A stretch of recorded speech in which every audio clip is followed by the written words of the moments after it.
What does it mean to you, a practicing Lutheran, to sit down with someone from Turkey, for example, who doesn't practice your religious tradition, and share stuffed peppers and bread at a common table? What does that mean to you? We probably underestimate the importance of breaking bread together. I mean, I don't know all these linguistic things, but companion, right? It's with bread. We break bread together. And when you look at a society that is struggling with sectarian problems, I think a lot of times they don't have the opportunity to break bread together.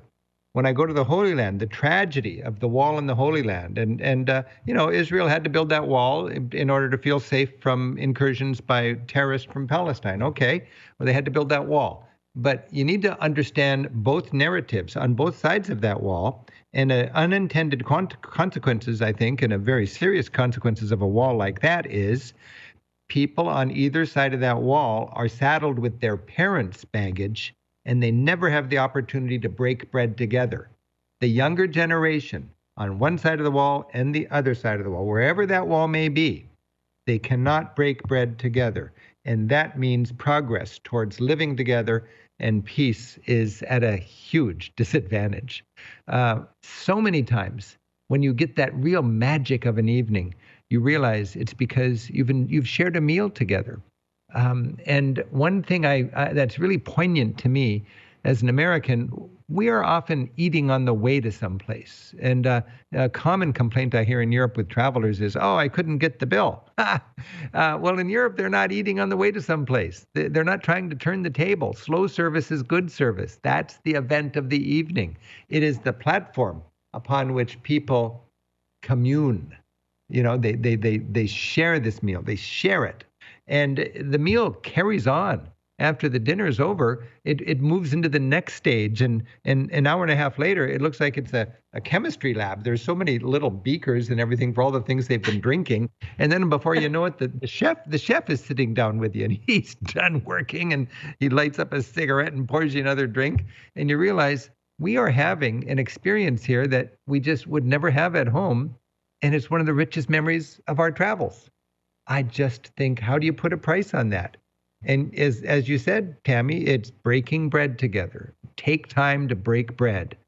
My European friends cannot believe that when we're on a roll, when we're filming, we'll jump into a taxi and have lunch, a sandwich in the taxi as we're going to the next shooting spot. It's just sacrilege, and especially in France, because lunch is sacred.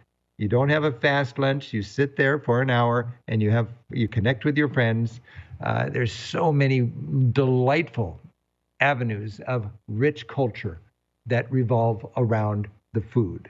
And food is a big part of travel, and it's a big part of connecting with people. And we've been talking about how important it is to connect. Yeah, it really does become a kind of sacramental moment when you are It is. having a meal, regardless Yeah. of what's on the menu. Mm. So And you most of don't need to be my rich. You don't need to be no, rich to have that. There's people sitting on a park bench having a ad lib potluck, and all they got money for is a loaf of bread and a bottle of cheap wine. And there's a communion going on there, and they're looking at there the you go. cathedral. I've been there. I've been there on that bench, looking at that cathedral as backpackers and ragamuffins have for 800 years, sitting right there, enjoying the moonlight shining on that Gothic facade, munching on a baguette with a stranger who's now your friend. It's a Right? beautiful moment. You got to let It is yourself beautiful. have that moment. If you don't let yourself have that moment, you're back in the hotel, watching Netflix on the wall. You could be out there celebrating.